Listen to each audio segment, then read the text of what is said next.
Hello, everybody. Good morning and welcome to the United Stand. Lots to talk about this morning. Ralph Rangnick's not happy with Fletcher. He's not happy with the board. The board ain't happy with Rangnick. The fans ain't happy with the fans. But I tell you what, Ince's smiling. He's happy. He's 4-1 down. They come back to 4-4. They're nearly, but not quite yet, safe. Many people will say they're safe. I'd say they're safe, but you're not going to say that, Paul, because if Peterborough win their last three and you lose your last three, you will go down. But You're probably going to stay up. You've done a great job. You got a smile on your face. How you doing? Yeah, I've got a smile on my face because I've missed you for the last week or so. So that's why I've got a smile on my face. It's good to see us back together again. But yeah, listen, that's the thing. Sometimes you can get complacent. Yeah, it's going to be tough for Peterborough to win all those three and Barnsley. But, stranger things have happened. Stranger things, as we can see, as we've seen at Manchester United. So, yeah, I'm happy today. Listen, I'm happy after the weekend when we play Hull. Yeah, well, look, there's a Burnley job up for grabs. There's an assistant coach job at Man United. We'll have to wait and see what happens next for you. But in relation to Man United, obviously, we will talk about the Liverpool game. It's more of the same, really. But there is some stories coming out this morning, which I think are really interesting to get your thoughts on straight away, because obviously you are coaching at the moment. You've been a coach.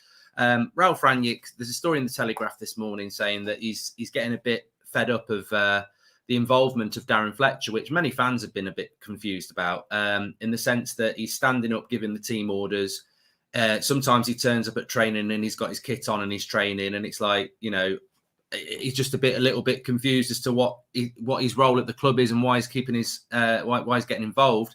You've then got the club that apparently aren't happy with Rangnick, who said after the game it could be 6 years to turn this around because that's how long it's taken Klopp. What's your sort of view on that, Paul? Because it just seems like for the last few months, and it's very obvious from what's happening on the pitch, there's not really any identity or leadership. We saw that against Liverpool on was it Tuesday night as well? Listen, I think we go back to the Ollie reign, and we spoke about when Ollie was in charge. It was kind of like jobs for the boys. He surrounded himself with his mates. Darren Fletcher was one of those. And I thought the title was, I think the title was technical director. I think that was the title, I might be wrong. And I thought to myself, well, what does that mean? What exactly does that mean? In regards to taking Man United forward, and I thought to myself, I'm not sure what that means, to be fair. And I'm not sure what he's actually doing. And we said that about a few people under Ollie. But it's strange, though, because as soon as Rangnick came in, and we spoke about this, all of a sudden, Darren Fletcher's appears on the dugout. So who would have made that decision? It must have been Rangnick. You can't blame Ollie for that one because Ollie wasn't there. No, yeah. Okay.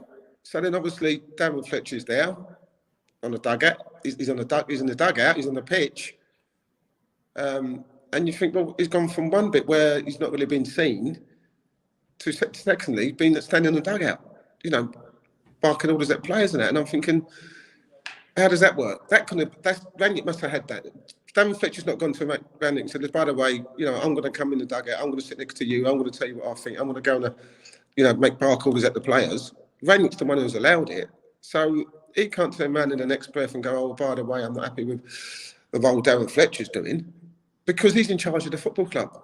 It's his staff. If he didn't want Darren Fletcher there at the start, as soon as he came in, he should have said, right, bang, see ya. But I suppose the problem with that is the problem that we know exists at Man United is that when he's interviewed for the job, he's interviewed by Fletcher and Murta.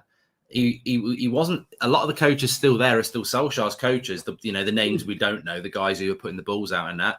And obviously, as part of this deal, they've said, look, you're not going to have the coaches you want, and we're going to use Darren Fletcher with you to help you out on the pitch. And the problem is, you've hit the nail on the head. There is that Darren Fletcher is very, very well. Look, if he's putting his boots on and he's training with Ronaldo and Maguire and that, he's one of the lads, isn't he? And then he's like, oh, don't worry, I'll have a word with. It's just a bloody mess. And I do agree that Rangnick's gone into it with his eyes open, but the club, some of these results are embarrassing, and I think a lot of it comes down to the fact that it's just being run like a circus. Yes, that's the word, circus. Because when I came to Reading, you know, they asked me to come in as interim manager. I said, yeah, I'll come in, but I'm bringing my people. I'm bringing Alex Ray with me. There was people here who could have came in and said, listen, he's here, so you've got to work with him. Yeah. And I was like, no, I'm sorry. You know, if you want me to do this, then I'm coming in with Alex Ray. Because he's the one I trust. He's loyal to me and always has been. You know, I don't sense that, you know, and I don't see there's any loyalty or trustworthy togetherness amongst everyone. And as you said, the ball that fell out with RANGNICK.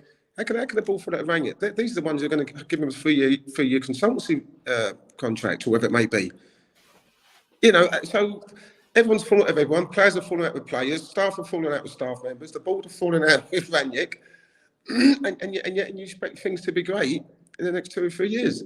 It's absolutely, it's impossible. You know, and, you know, how Darren Fletcher, listen, I've got nothing against Darren Fletcher. Nothing at all. But to go from a technical director to all of a sudden now deciding who's going to be the next manager, it's madness. It's absolutely madness. And this is the big problem you have with Manchester United at the moment. Big problems. You know, and it's filtering all through the club now. You know, listen, we know Man United is one of the biggest clubs in the world, so anything that comes out of Man United is big news. But at the moment, since the last 2-3 years, it's been negative. And to say that, listen, Man United are 6 years away from where Liverpool are now, and it took Klopp 6 years. It didn't take Klopp 6 years. They were Liverpool winning Champions League titles 3 years ago and titles. Take 3 years, isn't it? It's 3 years. Really. It took 3 years, you know, to get the team. All right, we've had 10 years ever since Fergie time. We've had 10 years, and it's took Klopp 3 years. You know, and I always maintain that, you know, getting Moyes in was always going to be difficult. Straight after Sir Alex Ferguson, anyone who came in after Sir Alex Ferguson was never going to succeed. I'm afraid it's never going to work. You know, so, and obviously bringing in Van Gaal and Mourinho, with all body iron fist, so to speak. You know, even though they won trophies, from a long basis point of view, it wasn't going to work. And then we got the Ollie situation. Now we are with Ten Hag coming in, hopefully. But so we've kind of wasted 10 years, really. Yeah. You know, whereas Liverpool gone like bang, City have gone bang, Klopp, Pep. Here we go. Let's start building. Now we're saying 6 years from now, we're going to have a team that challenges Liverpool, Manchester City, and Chelsea. So that's basically that's 16 years. But we've actually wasted since the Moyes thing. Thing is, as well, is it's not going to take Newcastle 6 years, is it? They've got the infrastructure, they've got the money, and you know, you can't just look at what Liverpool have done. And I mean, I think just on Fletcher, I mean, a lot of people think he's a nice guy. I'm sure he's a nice guy, but he's sat on the touchline giving orders. He's on training giving orders. He's interviewing Ten Hag about being the next job. He's a technical director.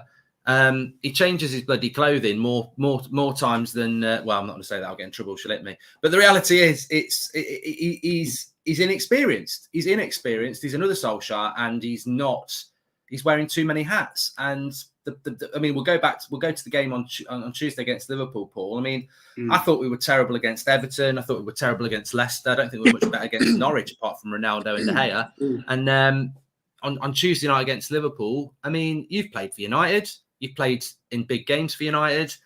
I said after the game, I think Roy Keane said it. I think Scholes said it. I'd be interested to see what your thoughts were. It was just, I just felt like I was pissed off as a fan, but it's very hard to get really.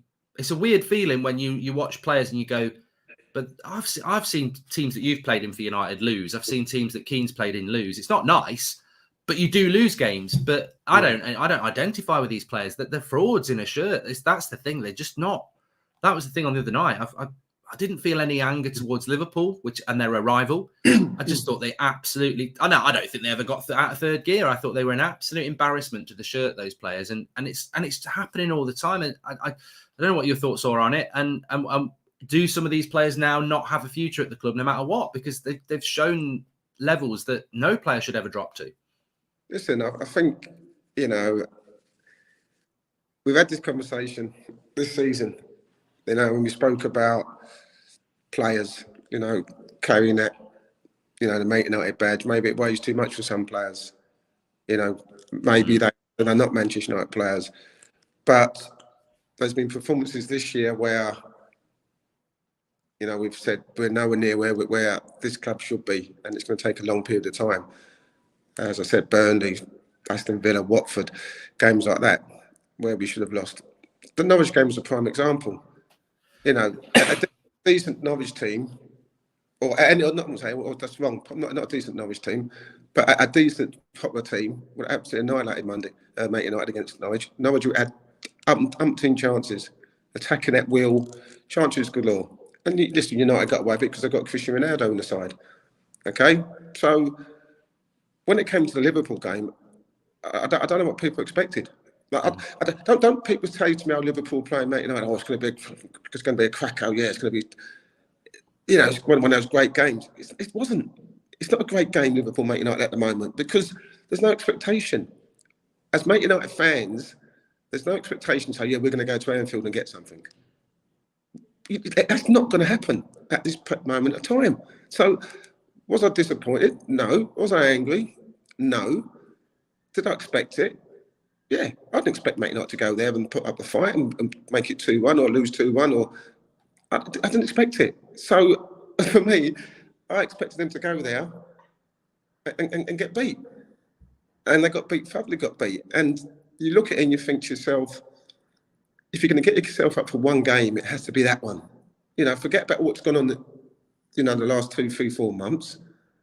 This is the game. This is the one that the Man United fans want to see you play and want to see you sweat blood for the shirt. When you see you give 110%, when you want to see the spirit and togetherness.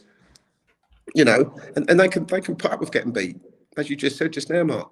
We can, as United fans, can put up with getting beat, but they want to see you have a go. They want to see you fight. They want to see a togetherness.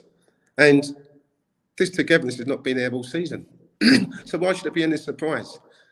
You know, we saw Liverpool when they came to Old Trafford. We saw Manchester City when they came to Old Trafford. We saw the amount of times, you know, they win 3s and 4s. There was a period when I was at Manchester United, when we used to we lost 5-1 to Manchester City at Main Road. Okay? It was probably the worst day of my life. All right? So every game was tight. And then all of a sudden, later on in the third season, we used to beat City all the time. 4-1, 4-0, 5-1. So it wasn't a contest, you know. And this is the same with Liverpool. When Liverpool play the big teams, Man United play the big team, sorry, there's no expectation from me or anyone else to say, oh, yeah, well, we got half a chance today, because we've seen that we haven't. We've seen that how far it is for Man United to go.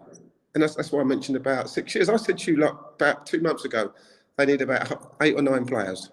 Yeah. I told you that. Which is what RANGNICK has said again this week, which has shocked a lot of people, but it's true, isn't it? It's true, I told you that. You know, but then again, you look at RANGNICK and you think, hang about, he's playing 5 at the back. That says it all, that we need to contain them. Man United don't play 5 at the back, very rarely. And not only do they play 5 at the back, but then he plays Jones, who's, I think it's his second start. Or long. And Jones' first game, he was probably the best player in the park. Then he doesn't play him again. It was 3 months, isn't it? 3 months. Yeah, so, I mean, how can you play a player who's come back from a long injury and he's a man of the match in his first game and then doesn't play for another 3 months?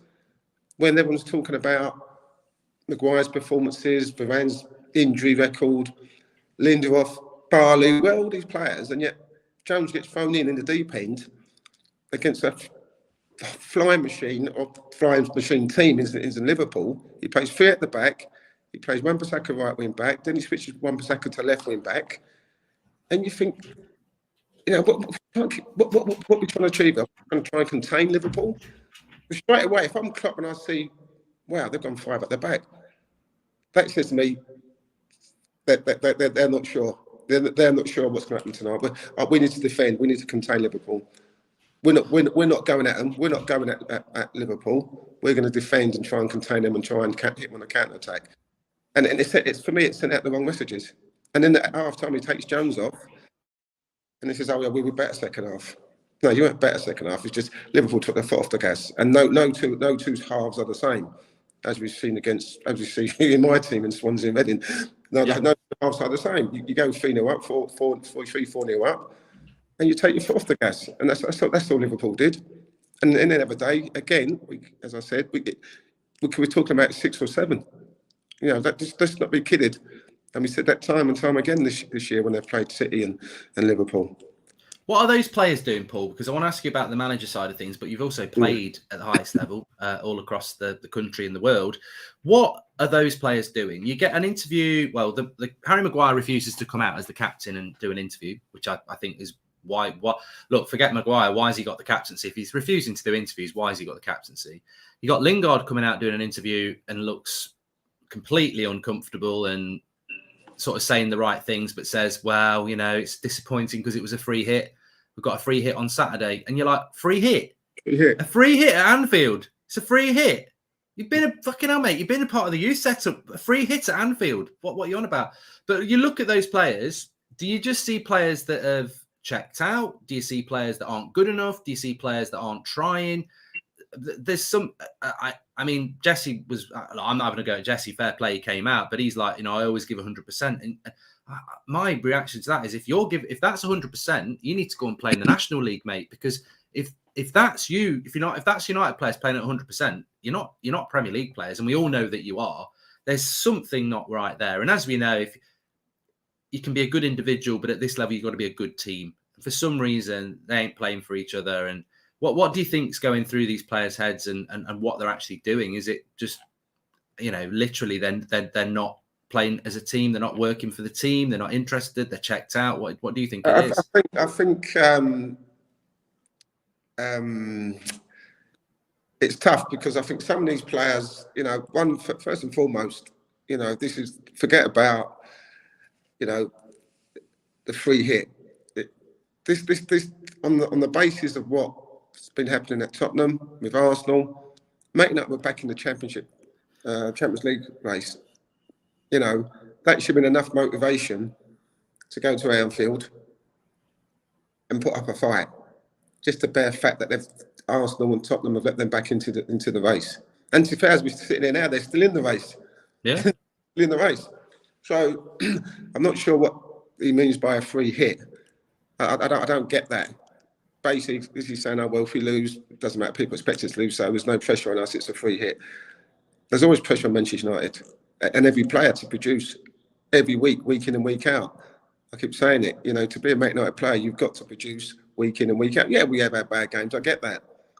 But mostly, 8%, you play 8 out of 10 every game. That's what a Man United player is, you know. And I look at this team and I'm thinking, you know, you've got players who are leaving at the end of the season. You've got agents in their ears. This could happen, that can happen. You know, the focus is on, you know, what they're going to be doing next season. You know, Pogba only played 20-odd minutes. You know, so, but just all this stuff that we've said over the last, you know, 7-8 months, you know, the fragmentation in the change room, you know, obviously players have come out and denied it, but you can just, you can sense that, you know, I think people are not stupid, and obviously there's a few moles in the camp who are feeding stuff to the press. So we know that's true. And you're right, if you haven't got that togetherness and spirit, and it has to be everyone, you can't be just, you know, 80% of them, they've all got to have the same togetherness, the goal to get into the Champions League. And you look at that performance against Liverpool, it's just like they down tools. You know, as soon as the first goal went in after such an early period of 5 minutes, I mean, it's like everyone we all thought the worst, didn't we? We thought, oh no, here we go. Yeah, we thought that, and you could see that on the players. The last thing you want to do when you go to Anfield is concede after 5 minutes. The last thing you want to do. No, we got back 5. Yeah, we got back 5, and all of a sudden you could just see it draining out the players. You could just say, oh, here we go again, because they've been experienced, but they've been beat 5-0 by City and teams like Liverpool. They've been hammered. So when you go to goal down, there's no like, come on, let's get back in the game. You know, once it went to 2, you just thought, Jesus Christ, it could be a cricket score. You know, and then it's about individuals. They become individuals. This is the problem with Manchester United. You know, as a team, you've got the mastery of a team is to be collective, whatever it may be. As soon as you start becoming individuals and start going doing your own thing, that's when the team struggles as a team, and that's what United do. They become individuals when things ain't going well, and it's been like that for a long period of time now. And yeah, I think every player will get. I hate to think for 1 minute, Mark, that any player would go on a pitch whether it's for Man United or whether it's for Macclesfield Town, and not try. You know, but trying is a natural requirement. This is Manchester United. You know, they're on vast amounts of money to perform. They're talented players, and yet so. I mean, you play. To say that we've given 100% or I've tried my hardest doesn't really carry much substance when you're talking about one of the best teams in the world and you're getting paid vast amounts of money. I think some people probably don't understand it, and you probably understand it more than I do. But I mean, I think back to when I've played football, and it's not obviously at the level that you're playing at. But you know, sometimes when I played for my Saturday or school team, it was a good team, and you know, you play a difficult game, and you played different to what I played on a Sunday, which wasn't a very good team. I just played for it because it was my mates, and sometimes we'd get beat 6-7-0. I didn't try any less, but there was something in me that's probably belief or something like that, and it does impact your performance. So maybe when we say they're not trying, it's probably a little bit too simplistic. Yes, a lack of unity, a lack of belief in the project can impact on what you're doing. Which leads me to my next question, was going to be, as manager of Manchester United, you're very right. I watched Arsenal beat Chelsea last night. Very good attacking performance, but defense is vulnerable. So's ours. We've got Ronaldo hopefully back on Saturday as well. If we were to beat Arsenal, we'd actually be level on points somehow with Arsenal. All right, they've got a game in hand, but you're back in it again. The problem you've got as the manager of that team, and Rangnick's alluded to it, and we can see it, is that this is all season and the last 4 games where they're just flat. What would you do with that team if you know, Rangnick walks out, they're looking for another coach, Ince's done well at Reading, you're in for the games, last few games. I mean, is it almost mission impossible to, you know, whatever people say about Maguire, you need a captain on the pitch. He can't, whether he's a good captain or not, he can't lead the team. I thought he was at fault for 3 goals, so I'd drop him as well. But it's not just him. That's not the only reason everything's going bad. How do you get, do you bring some of the young lads in? Do you, you know, if you go to Lingard, he's leaving. Pogba's now injured as well. He ain't got a lot of choice other than to just stick with these players and hope that they, I mean, it's really on the players, isn't it? I don't think a manager at this point can, if the players are good enough, they're just not reacting to anything. They don't react to the fan criticism. They don't react to the manager criticism. They don't do it for their own professional pride. I don't fancy us getting anything at Arsenal because they're good enough, but I just don't know how you get anything out of them now. Listen, and that's what's disappointing, because they've still got to have that motivation that we still have got a chance of getting in the Champions League. You know, I think that's something that the manager's got to be ringing home to him for sure. As you said, Maguire not coming out and doing a press conference doesn't bode well for anyone. It really, really doesn't. It sends out the wrong signal. Whether he was at mistake or not, or whether he was fault, he's the captain. You know, he's the face of that team. You know, whether he comes out and says how it is or how it's not is, he's still got to come out. So that's not great in itself.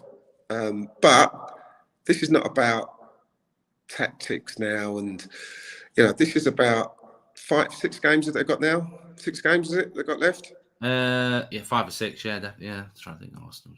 Yeah, about putting 5. I think they've got 5 now. Yeah, it's about putting in performances. You know, it really is. And you know, looking at that game, even the Norwich game, you know, you take Christian and Ronaldo out of that team, and you think, yeah, exactly. You lose. Where's the goals coming from? You know, where are the goals going to come from if he's not playing? As much as people can moan about Cristiano Ronaldo from the start of the season, he's been brilliant. He's been the one who's actually been a saviour for United, because if it wasn't for him, they'd be mid-table now. They'd be mid-table. As simple as that. But somewhere down the line, the manager has to pull them all in and said, listen, we've still got a chance of Champions League here. Listen, some of you might not be here next year, but some of you will be. You know, and Champions League has got to be the goal, so we can then recruit top players who want to play in the Champions League. Top players don't want to play in the Europa League on a Thursday night, no disrespect. They want to play in the Champions League. But what I'm telling you, some of you have still got contracts and some of you are still going to be here. And I know you guys want to play in the Champions League. So pull it together. You know, pull it together. You've got some tough games coming up. They're winnable games. Man United can beat anybody, you know, but they can't beat people if there's a divide, you know, in the change room, if there's no spirit, if people are coming out and saying the wrong things, even the interviews these players keep coming out with, you know, the same things that just kind of confuse you. You know, and it baffles me. There's no positivity coming out of United. So, as I said to you, whoever comes in, and I said this before, Man United's job now is a poison chalice. And it's a job that every manager in the world will want. But it's the toughest job in the world at the moment. You know, so when Ten Hag comes in, if he comes in, he's got the toughest job in football. Yeah, he's at one of the biggest clubs in the world, one of the best clubs in the world, with the most finances in the world. And yet there's me sitting there saying, it's a poison chalice, this job, I tell you. Well, the problem's going to be is that, like you quite rightly said there, is they probably need a whole new team, bar 2 or 3 players. But you know for a fact the way this club is run and how much they've spent on some of these players that aren't good enough that they can't get rid of. They'll already be saying to the manager, look, you're going to have to work with some of these players. And as a manager, it's very hard to build something new, I suppose, when you know you're using players that have not only proved they're not good enough, but have also, more worryingly, stabbed other managers in the back. But listen, and this is the thing, if you've got players who are going to the owners or CEOs saying this what's happening in the football club, they don't want this manager, they want this manager, that's a problem in itself. You can't have players doing that. It's an absolute disgrace. Okay? It's not, the players don't run the football club, they play for them. That's it. You know, that's all their responsibility is to do that. Not to go to the owners or go to the press and start leaking stuff out. It's not right. You don't see it at City, you don't see it at any other clubs, but we see it at Manchester United. So all that needs to stop. It has to stop. For this team to go forward, it has to stop. And if there's people there who are doing that, then they've got to go. For this club to go forward, all these problems that we've had for the last 2, 3, 4, 5 years, you know, they need to just get rid of those players and just rip it up and start all over again. And that's the only way forward. That's the only way forward. Liverpool have done it and City have done it. Arsenal are starting to do it now with Arteta. As you said, the game was a fantastic game. It was 2 teams who were attacking each other, going for it. That's what I expected to see at Anfield. You know, mate, not just going for Liverpool, not sitting back with a back 5 saying, oh, we want to keep it down to 2. That's just the Man United. We would never go to Old Anfield and they'd never come to Old Trafford and say, we're going to sit back. It's 2 teams who fancy their chances to say, we've got the better players, we've got the best team, and we're going to show you on the day. And that's what we saw last night with Arsenal and Chelsea. And it was a great game. It's an entertaining game. You know, yeah, and I think as well, just to hop in on there as well, you're absolutely spot on. It's like you look at what Liverpool have done, you look at what Arsenal have done, to be fair, what Chelsea, Man City do, that ruthlessness that if we've spent 80 million, I mean, very interesting to see what Chelsea do with Lukaku, because they've spent 100 million pounds on him and he's a flop. They won't keep him around for 4 or 5 years because they've spent 100 million pounds on him. They'll get rid of him because they'll be like, well, he's damaging to what we're trying to build. We'll just have to take the hit. But we know at United, we've spent 50 million on Wan-Bissaka, 80 million on Harry Maguire. There are other players as well. We know that in the past, United are not going to get rid of those players. They'll be like, we spent too much money on him. And as a manager, you'd go, I didn't spend the money on him. Solskjaer spent the money on him. It's not my problem. You're telling me I've got to deal with that problem. Well, yeah, because he's on our asset list. And look, Ten Hag's apparently going to get announced today. The summer's going to be very key. But what worries me, Paul, the most is that manager's never going to get the clean slate that any United managers have ever had, in the sense that if you're walking in as United manager and you say, I don't fancy that Bruno Fernandes, I've watched him for years, there's no way he plays the way I want to play, I don't like his attitude, you've just given him a new contract, I don't want him here. Well, we've given him a new contract, you better work with him. Well, what am I here for then? And I'm very happy we've got Ten Hag, but I think that's the next barrier with this board is, are they really going to let a manager walk in and say, don't like him, get him out? I don't think they will. No, nor do I. And listen, we've seen it, we've seen it throughout our football experiences that sometimes a new manager comes in and the player who wasn't as great as he was this season all of a sudden looks like a different player. Yeah. And it's a different player. We said, Jesus Christ, what's he done to change this player? And the reason why, because I've looked, when I came to Reading, and I'm looking at these players and I'm thinking, not sure about him. And then all of a sudden, you start speaking to them, I tell you about the problems, and all of a sudden, within 2 or 3 weeks, they look a completely different player. And I've had 4 or 5 of these at the club. And that's why we keep picking up results, because we've managed to change these players from a mindset, from a mentality, from a character, from standards. Standards is a big key, you know, and players will try and get away with everything. And they're different players now, these Reading players, than what they were when I first watched them.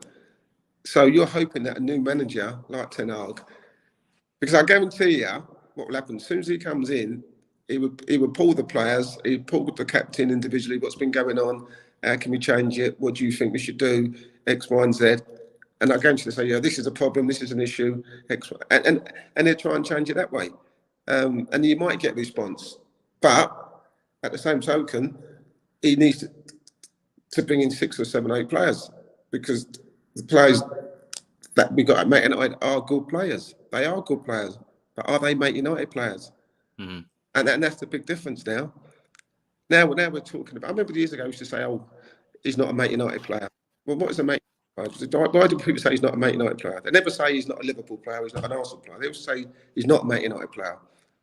It's like we were different to any other team as far as being a player, what you had to do.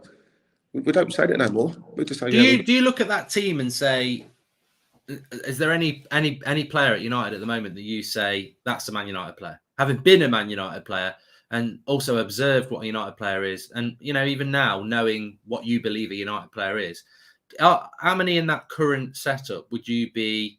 Because look, you're right.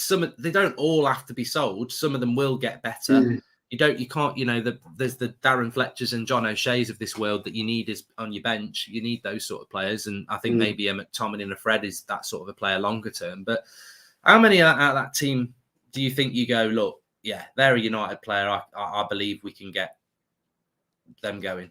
Well, I just base it. If I look at my team, our team that we had in 92, 93 when we won the double, and I'd look at it and I'd say, well, how many of those players would get into that team?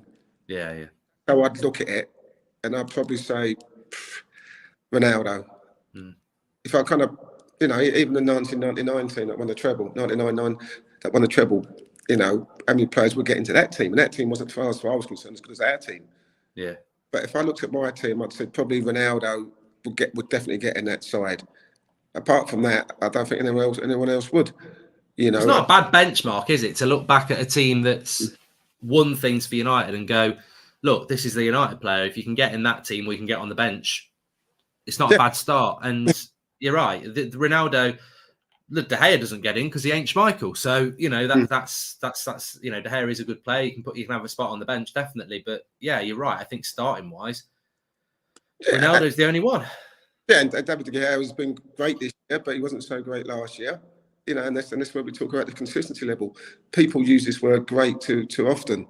You know, people like Paul Scholes and Roy Keane were great players because they did it every year. They were great, performing great every year for 6, 7, 8, 9, 10 years. That's great players, not someone who has 1 year and all of a sudden they give him a 5-year contract and you think, wow, what's going on here? You know, you have to prove yourself at Manchester United. You can't just have one great season. Fergie won't go, oh, you've had a great year, we're going to give you a 5-6 year contract. You know, you have to do it year after year. That's what a Man United player does. This team doesn't. You know, and that's what I'm saying. It's, if you look at the end of the season, there probably won't be one Man United player in the Premier League 11. There won't be. No, there won't. 100%. You know, excuse me. I was going to ask you then about as well. This is quite a different type of question, but obviously Erik ten Hag's coming into the job, never managed in the Premier League before. How much do you think he will lean on having conversations with, you know, maybe a Sir Alex, maybe a Ralph Rangnick, or do you come in and just do your own job? And the reason I want to ask you is that obviously you're managing Reading now, but you've also managed MK Dons and Blackburn.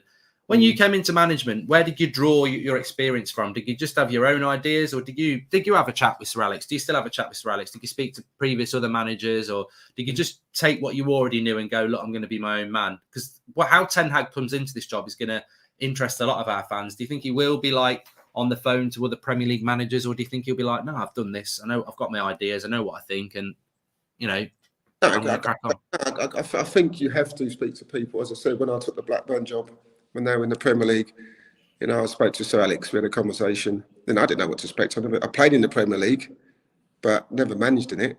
And obviously going into the Premier League as a manager, the players weren't like they were when we were players.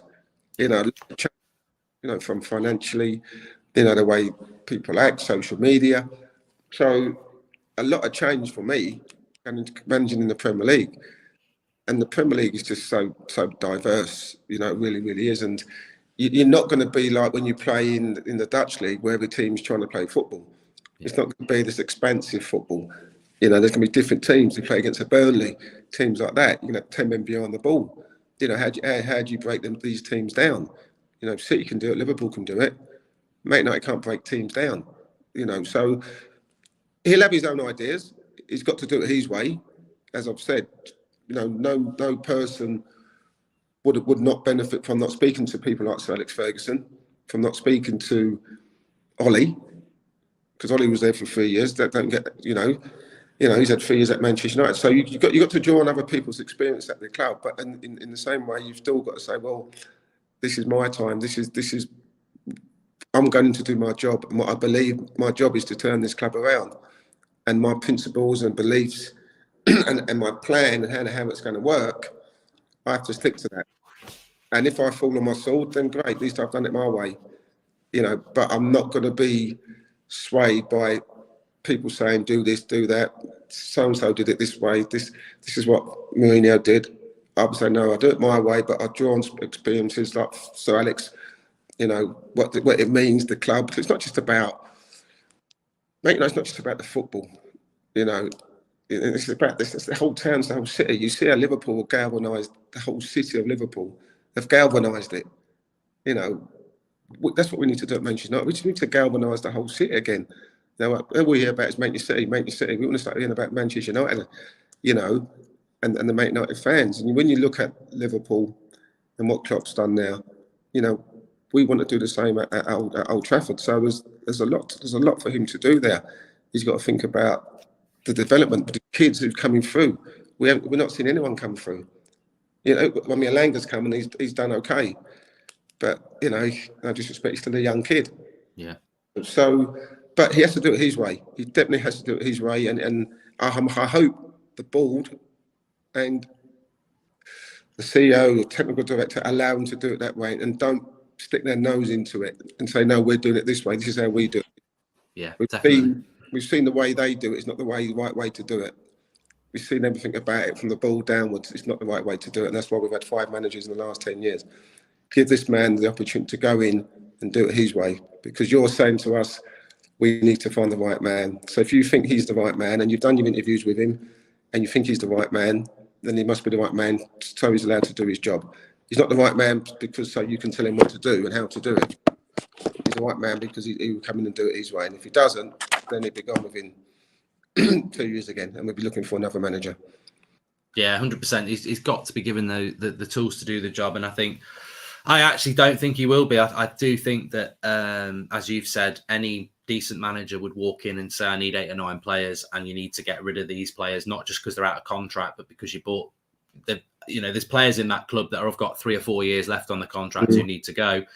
And as I guarantee United will not sell one of those players this summer, 1, because they can't, and 2, because they don't want to. And that in itself is difficult. We'll let you get off, Incy, because I know you got training about to start. Big game against Hull at the weekends. Don't get beaten, you stay up, really. Well, no, not necessarily, but... I mean, Barnsley play Huddersfield on Friday night. They have to win that game. Can't afford to draw it either. So, you know, you don't like people to see teams go down, as I said, you know, with Derby, you know, what Wayne's done at that club has been unbelievable. It really, really has. And it was funny though, because you know, you kind of look at things and you think when Wayne was manager at Derby, people like raised a few eyebrows. You know, when I came to Reading, it was like, oh, he's been out for 8 years. You know, you don't forget how to ride a bike. You know, so Wayne coming in and doing the job that he's done, you know, and taking it to 3 games to the end of the season for them to go down with a 21-point reduction is, you know, is an amazing effort. You know, really, really is. So, as I said, you do not see teams go down, but you know, we've got to look after Reading Football Club, and if things go our way this weekend and we get a result against Hull, then you know we'll be okay for next season. But what I will say, just going back to Manchester United, is that there are players on 3-4 year contracts or two years remaining of their contracts But these are players who are thinking, well, I might want to leave. I might want to go somewhere else. I'm not happy here. Yeah. When I was at Old Trafford, mate, no, I never wanted to leave. Mate. We had this conversation before. I never wanted to leave. I was there. I thought I was going to be a lifer. You know what I mean? But they sold me. I didn't want to go. I kind of sensed there might be people saying, I think it's time for me to go. I'm not happy here. Things are not quite right. And you've got to enjoy coming into training. You've got to enjoy sitting in the change room and having a laugh, you know. And people don't see that it's so important for players, you know, to have that kind of cultural thing in the club. And if you're going into training and you feel like it's a chore and you wake up and say, I can't bother going in today, you know, it's like Groundhog Day and who's going to be with that group, who's going to be with that group. You know, training's crap and, you know, this is that, we're not getting results.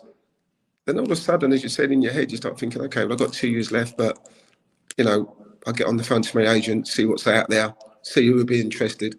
Because, listen, there will be clubs interested in players at Old Trafford, even though they've got 2-3 year contracts left.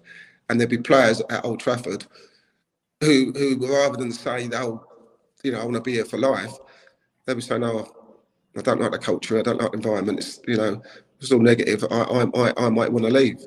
You know, so they might push themselves out on the basis of that. And that's something you should never probably really think a Man United player will be thinking to leave Old Trafford. It's madness. But I honestly believe that there's probably 3 or 4 players who are contracted next season who'll be thinking now, I might want to leave Old Trafford. But in a way, you'd respect those players, even though it's not a nice thought, because at least they're thinking, I want to go and be happy and want to go and play. Yeah. Whereas I actually think there's 1 or 2 players that have been shit this season that aren't thinking that. They're just thinking, I've got a nice big contract. They can solve the problem. I'm staying, you know, which are worse really, because they're happy with the shit they're doing. So yeah, I do agree. There'll be 1 or 2. Listen, and ultimately, you know, there are players who are happy not to play. There are players who don't want that pressure of, you know, playing every week at Old Trafford, you know, in front of all these fans.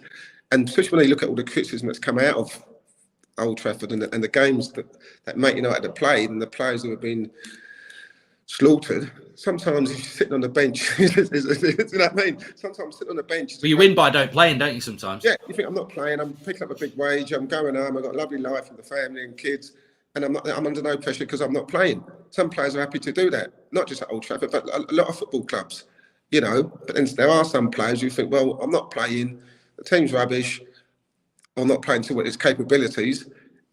Oh yeah, I've got 2 years left, but I want to play football. That's my job. I don't want to sit here and earn as much, you know, earn the money that I'm earning. I'd rather earn less and go and play football and enjoy my football life. You know, because when you look back at it, you think, well, what did I actually achieve? Well, I was at Man United for 3 years, but I only played about 10 games.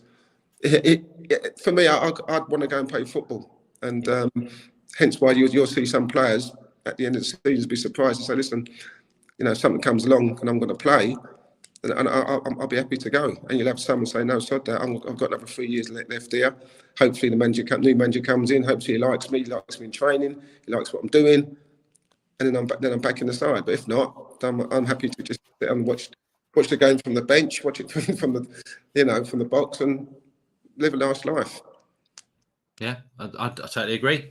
Anyway, we'll let you go and have a chat with your players ahead of a big weekend.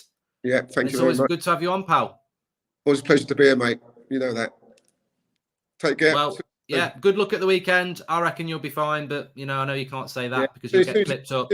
Yeah, as soon as you say things, you just, you know. And then, mate, I put, by the way, Brentford are safe. So we got to do that thing. They're safe. Yeah, we'll meet up in person. I'll write the check. You haven't mentioned it, have you? But I haven't forgot it. I thought about it this morning, actually. I did, yeah. Did you? I'll write the check, and as I pass it to you, it'll bounce. No, we'll meet up and do that at the end of the season. We did have a bet that I said Brentford would go down, and it was quite a big charity bet. So yeah, I'll definitely do that. No worries, man. I know you're a man of your word, so I'm gonna be doing it live somewhere. You have to think of a charity to give it to. Not the Man United Crap Players Society as well. Not giving them anything. They've had enough this year. I'll think of something and I'll let you know. All right, mate. Well, have a good day at training, and we'll catch you in a bit. Okay, cheers, Marky boy. Take care, Cheers, mate. pal. All right, take care. And look, we're going to get Erik ten Hag announced at some point today. We've got the preview to come at 2:00 as well for the Arsenal game. Just wanted to pick up on what Incy was saying there as well. I did read something in the Telegraph today that Phil Jones got picked because in training this week he was levels ahead of Eric Bailly. And look, whether that's true or not, I've got no reason to believe it's not true. There's two things I would say about that. Whether he's levels above Eric Bailly or not, he's not fast. And you don't pick three centre-backs with no pace. So I thought that was a tactically stupid decision. But just locking in on what Incy said there as well. If you are Eric Bailly and you know you're going to go in the summer and you're not happy and it's mid-April, there will be players that are like not busting a gut in training. And I know we live in an idealistic world because we're United fans and we're like, well, you should be giving 100% in training. But if you are Eric Bailly, and for the last 3 years, you've hardly played any games. You get thrown into games like Chelsea at Stamford Bridge and you're man of the match. Then the next week you're out of the team. At some point, you're going to get to a point where you're like, it doesn't matter how hard I try or how hard I play. I never get picked ahead of players that I think I'm better than. And your morale drops. You see it on Football Manager, you see it on FIFA, and it does happen in real life. So maybe Eric Bailly's in training at the moment, just like going through the motions like a lot of our players are, like Lingard, like Henderson, like Pogba, because they know they're going in the summer. And, you know, to start criticising these players in the middle of April and going, oh, well, why are they not putting the effort in training? Maybe they've been putting the effort in training for 2.5 years and they've been completely ignored. And you will get players that want to just stay and run their contracts down. You will get players that want to get out. And Eric Bailly will be one of those players that wants to get out. And Dean Henderson will want to get out. And Jesse Lingard will want to get out. And Donny van der Beek and Anthony Martial wanted to get out. On the other hand, I think you've got people like Harry Maguire, Aaron Wan-Bissaka, Marcus Rashford, and others who have got no intention of getting out. No matter how much they don't like the criticism they get, I don't think they're angling for moves. I don't think they're looking at themselves and going, yeah, I've not played well. I need a break. I need to go and play football elsewhere. They won't be doing that. They'll be like, privileged. I'm a Man United player. I've got a 5-year deal. I ain't going anywhere. I don't care what people say. This is my contract. I'm staying. I'll love to get proved wrong, but I guarantee you, none of those players I've mentioned are putting transfer requests in this summer. Eric Bailly will. Lingard will go. Pogba will go. Mata will go. Even Phil Jones will probably put a transfer request in because they want to go and play football. The crap bastards who stay, who should go, will be the players that we should be trying to get rid of because they're the players that have got their feet under the table with a 3 or 4 year contract and they're like, I'm not going anywhere. I'm not going anywhere. This club owes me a living. I'm not going anywhere. And that's what we're going to be stuck with. And that's my next concern about United. Erik ten Hag as the manager is the right move. He will get signings brought in, but he's also going to get saddled with these crap players that have got long contracts, who've got no intention of going anywhere, and are just like, here's another new manager for me to pretend I'm going to try for, that I'll actually end up stabbing in the back very, very clue. So yeah, you know, that's what I think. Rahul says that's all a bit offensive. I don't care. Mate, have you not watched Man United play this season? It's not offensive. It's an observation. Do you think these players are good enough to wear the United shirt? Do you think these people are looking to leave in the summer? If I was a Man United player this season and I'd played like I'd played and I'd had all the shit I'm getting, I would be on to my agent saying, look, what are my options this summer? Because ultimately, it's not working out for me here. And I'm clearly not good enough. They've got no ambition, Mark. That's the word, Julian. Yeah, they've got no ambition. Anyway, look, we will be back at 2 with the preview. However, get ready. Make sure you subscribe, bottom right-hand corner, and smash a like on the video, because at some point today, we are expecting to see Erik ten Hag unveiled, and we will be getting quotes from him. So be ready for that at some point today. It could be at 5 o'clock. It could be midday. It could be at 1 o'clock. It could be 2 o'clock. It could be 8 o'clock. But it's expected to happen today. So let's be ready for that. And also we will have the Arsenal preview coming up for you at 2 o'clock as well. Thanks everyone for watching. Please take care. And if you want to become a member, click the join button. We've got a new video coming up for you. I think it's probably tomorrow now because there's a lot going on today. But thanks everyone for watching, and I will speak to you all in a bit. Take care.